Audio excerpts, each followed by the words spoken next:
হযরতে আবু হুরায়রা রাদিয়াল্লাহু তাআলা আনহু বাহরাইনের গভর্নর হয়ে গেলেন। বাহরাইন এর গভর্নর ছিলেন।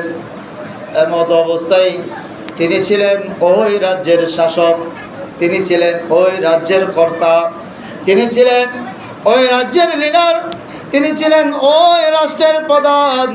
হযরতে আবু হুরায়রা রাদিয়াল্লাহু তাআলা আনহু গভর্নর হওয়ার পরে সে যখন মসনদের মধ্যে বসলো, মসনদের মধ্যে বসার পরে দিনের বেলায় মসনদ পরিচালনা করেন। দিনের বেলায় হযরতে আবু হুরায়রা রাদিয়াল্লাহু তাআলা আনহু রাষ্ট্রের কাজ সমূহ সমাধান করেন। রাত্রের বেলায় গভীর জঙ্গল থেকে লাকড়ি কেটে সে বাজারের মধ্যে লাকড়ি বেচতেন। বলি সুবহানাল্লাহ। আরো জোরে বলে সুবহানাল্লাহ। দিনের বেলায় তিনি গভর্নর আর রাত্রের বেলায় তিনি কাঠুরিয়া। সুবহানাল্লাহ, জোরে বলবো।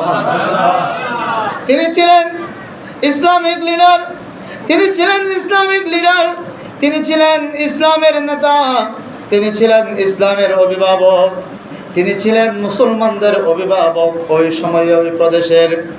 যখন হযরত আবু হুরায়রা রাদিয়াল্লাহু তাআলা আনহুকে জিজ্ঞেস করা হলো, এই গভর্নর, আপনি দিনের বেলায় রাজ্য পরিচালনা করেন, রাতের বেলায় কেন কাঠুরিয়া হয়ে যান?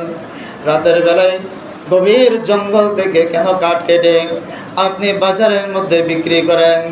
হযরতে আবু হুরায়রা রাদিয়াল্লাহু তাআলা উত্তর দিলেন, শুনো শুনো শুনো, দিনের বেলায় যখন আমি রাজ সিংহাসনে বসে গভর্নরের চেয়ারে বসে যখন রাজ্য পরিচালনা করি, তখন নফসটা কেমন জানি চর্বিযুক্ত হয়ে যায়, নফসটাকে কেমন জানি শয়তানে গ্রাস করার চেষ্টা করে, শয়তানের আগ্রাসনে ভরপুর হয়ে যায়।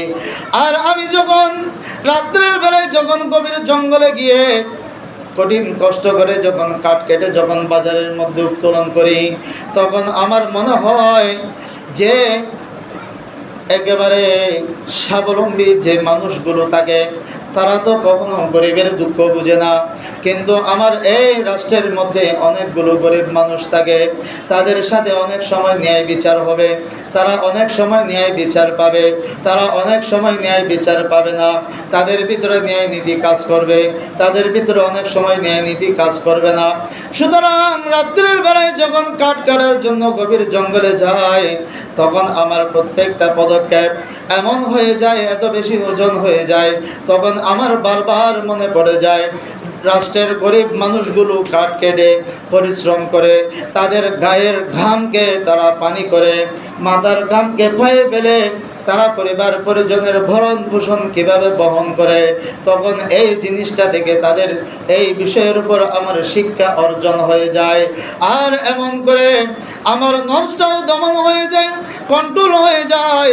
সকালবেলা যখন আবার যখন গভর্নরের মসনদে বসে, তখন আমার ভিতর থেকে অটোমেটিকভাবে তখন ন্যায় বিচার প্রতিষ্ঠা হয়ে যায়, ন্যায় বিচারের তাগিদ চলে আসে, মানুষের মাঝে ন্যায় প্রতিষ্ঠার একটা প্রতিভা উদ্ভাবন হয়ে যায়। বলি সুবহানাল্লাহ।